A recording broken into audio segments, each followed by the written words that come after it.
The Crown on Netflix is one of those shows that I came across and somebody recommended to me, and I was kind of like on the fence. Do I want to watch it? Do I not want to watch it? But because I was never really into all the royal family lore, all the royal family history, and how everybody wanted to know everything that was going on, even here in the United States when I was growing up.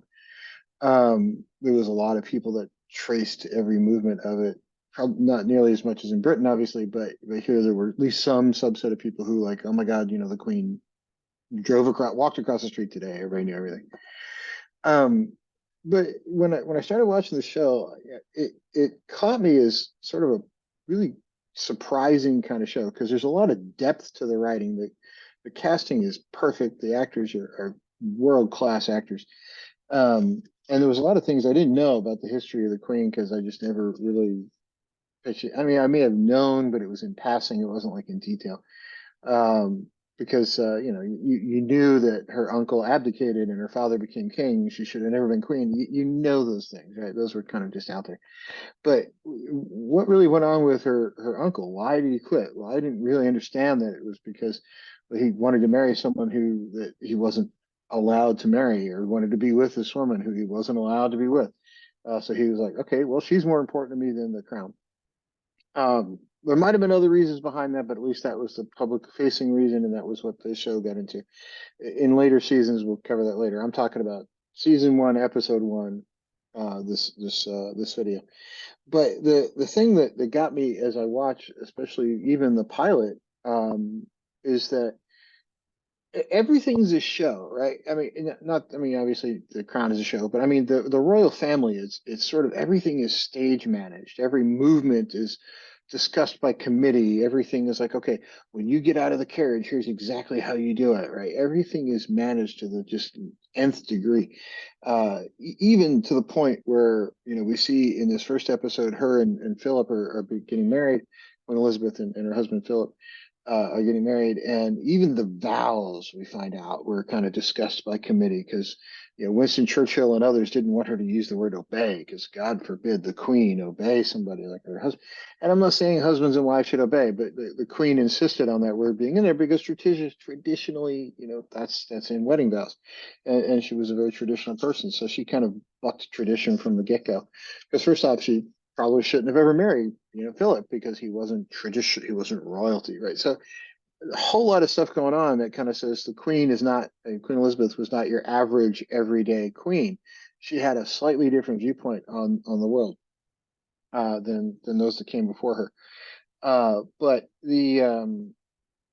it almost got treated like it was a victory because she got to marry the guy she wanted to instead of finding someone that the family would approve of. Like, because apparently there were big discussions within the family of should she marry this guy, should she not? Well, doesn't she really get to kind of decide that, or does the family really get to dictate who you marry and who you don't? Well, the royals, well, maybe it's a little different. But in this case, she got to marry the man that she wanted, and they stayed married forever. And he was deep into his 90s when he passed away. She was, of course, in her 90s when she passed away. I mean, they were both in World War II, and they just recently passed away. So it was kind of a very long marriage. But the other thing that's going on in even this pilot episode, is we see very quickly that her dad is very, very sick. She's very young as a princess. She didn't grow up realizing she was going to be queen. She thought she was going to be way down the line of succession. And then when her uncle's like, "Oh, I'm out," right? Oh, here we are. Okay, I guess I'm next in line, and because there's no brothers, right? There's no king, so it falls to her. But the interesting thing I find is that the royal family really has no privacy in the world, right? So here, her dad is actually very sick. He's got lung cancer. There's surgeries going on trying to save his life, and Winston Churchill is kind of upset that he doesn't have all the details of the king's health. Well, the family kind of wanted to keep that private for whatever reason, and I get it. Maybe in a world leader case, people need to know these things, but do we really have a right, especially with the royal family, who doesn't necessarily have just a ton of power? They're the royal family, but they're not really in charge of the country anymore. Yeah, they are and they aren't all at the same time, but they don't, not the way they once were. The other thing that kind of comes out is that the king himself, her dad, um, at least towards the end of his life, was just kind of melancholy the whole time. He knew he was dying. He knew he was passing away. He didn't really want to be king. He kind of got stuck with the job. And he's just sort of not necessarily all that happy about it. He's kind of like the guy who's like, okay, if that's what's expected of me, I'll do it, right?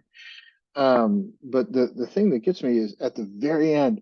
Now, remember, her husband Philip was a naval officer, and he was like a guy. I mean, he was like a man's man. He was like an athlete, and he had plans for himself in life. He had things he wanted to do, at a career that he loved. And his father-in-law sits him down and is like, okay, all that's great. Your job is not all that stuff. Your job is her. Your job is supporting her and everything she does.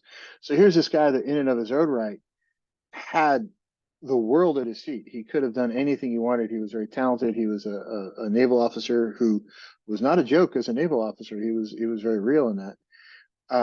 Who really did kind of have friends, the right political connections, and all sorts of things to kind of do whatever he wanted in life. And he said, "Yeah, you know what?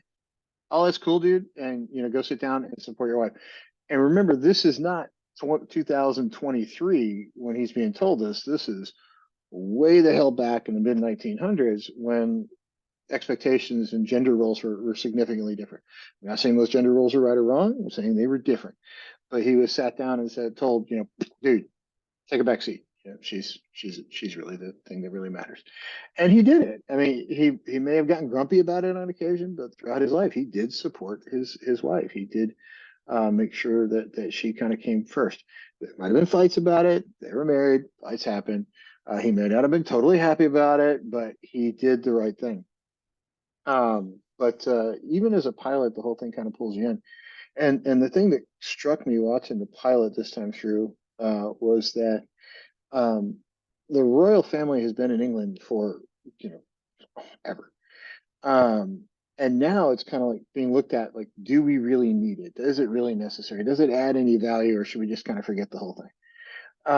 Well, and I live in the United States, so I can't really, I have a little dog in this hunt, right? So, but the interesting thing to me is, because it's so heavily stage managed, because the public persona is what people think goes on behind the scenes.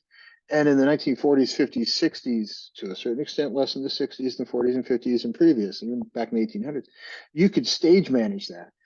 And you can make the public perception one thing a lot more easily than you can now, right? So now you've got social media, you've got instant communication, you've got the internet, you've got video going every which way. That's never been the case. And now people are starting to realize it really is just a stage managed kind of show, right?